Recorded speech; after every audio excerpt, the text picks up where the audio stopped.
हरे कृष्णा, राधे राधे।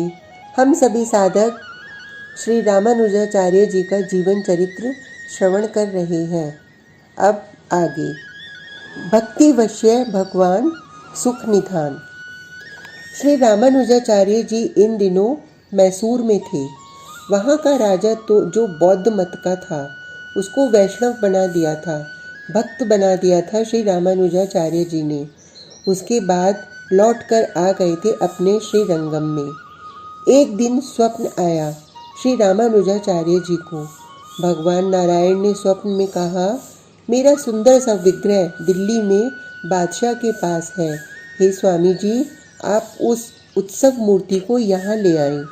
स्वामी रामानुजाचार्य जी तुरंत ही दिल्ली के लिए चल पड़े। साथ में सैकड़ों शिष्य थे जो सभी दक्षिण भारत से उत्तर भारत की ओर चल रहे थे।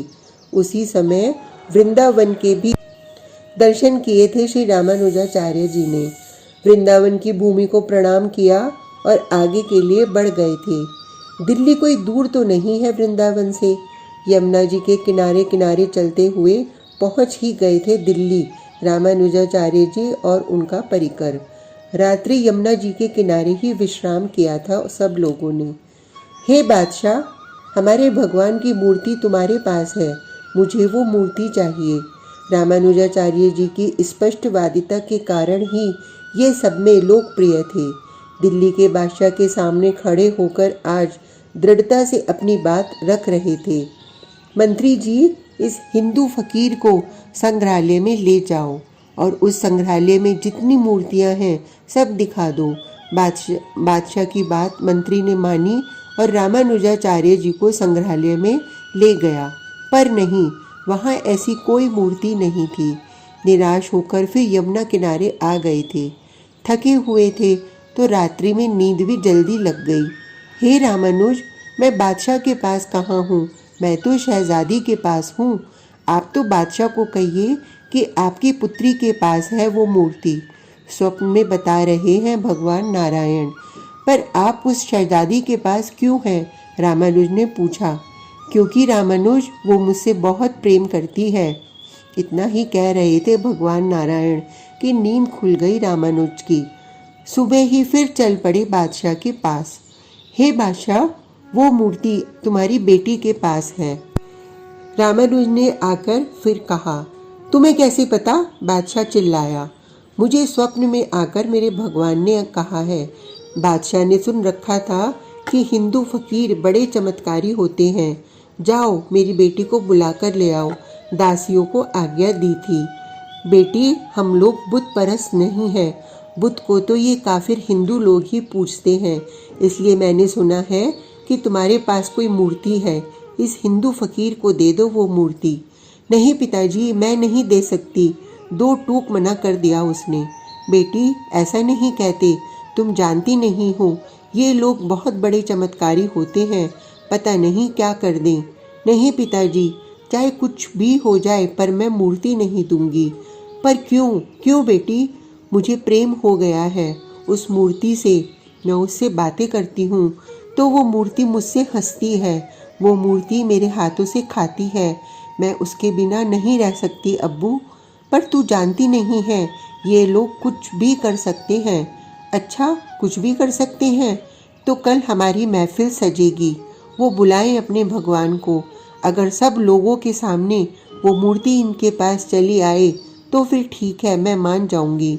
ये शर्त श्री रामानुजाचार्य जी को भी बताई गई थी, जिसे उन्होंने सहर्ष स्वीकार कर लिया। शांताकारम भुजगशयनम पद्मनाभम सुरेशम। पूरी सभा लगी हुई थी। वो भगवान नारायण की प्यारी सी मूर्ति बीच में रखी हुई है।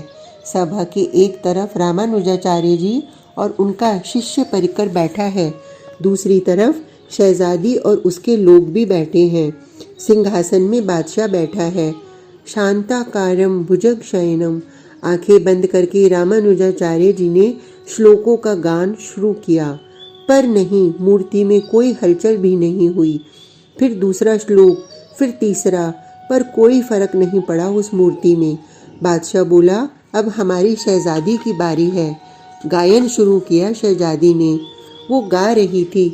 उसके नेत्रों से अश्रु बह रहे थे। बादशाह भी चौंक गया था शहजादी की ऐसी स्थिति देखकर।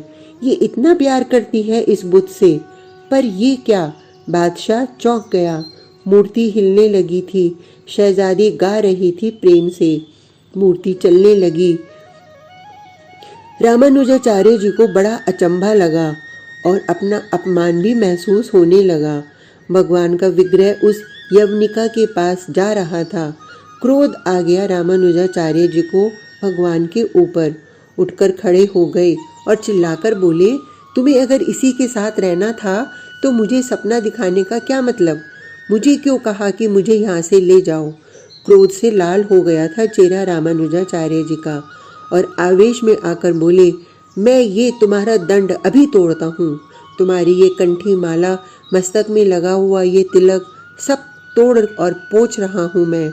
ऐसा जैसे ही कहा रामानुजाचार्य जी ने, तभी शहजादी की गोद से उतरकर ठुमुक ठुमुक चलते हुए रामानुजाचार्य जी के पास आ गए भगवान।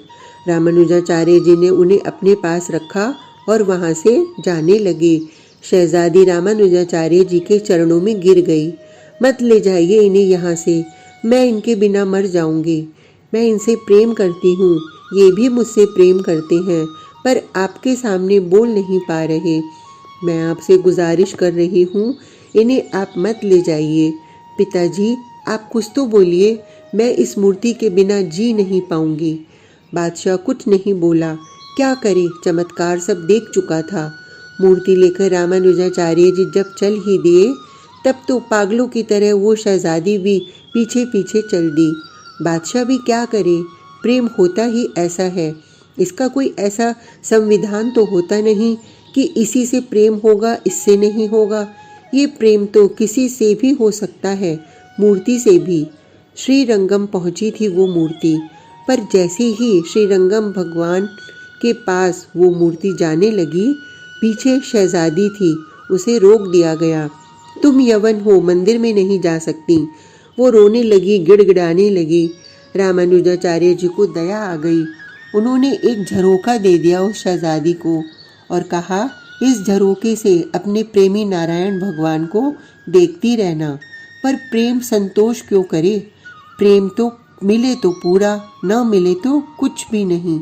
संतोष कहाँ होता है प्रेम में? मेरी ही प्रियतम आज मुझसे इतनी दूर। झरोखे में जाकर बैठती तो शहजादी और रोती रहती। तुम क्या इन हिंदुओं के ही हो? तुम मेरे नहीं हो। मैंने तो सुना था तुम जगत के नाथ हो, पर यहाँ आकर मैं क्या देख रही हूँ? तुम तो मात्र हिंदुओं के ही नाथ हो। शयन आरती हो गई थी श्री रंगनाथ भगवान की। सब पुजारी लोग बाहर आ गए थे। उस समय वह शहजादी मंदिर में ही थी। बाहर से मंदिर बंद था। किसी को पता नहीं कि शहजादी मंदिर में ही आज चली गई है।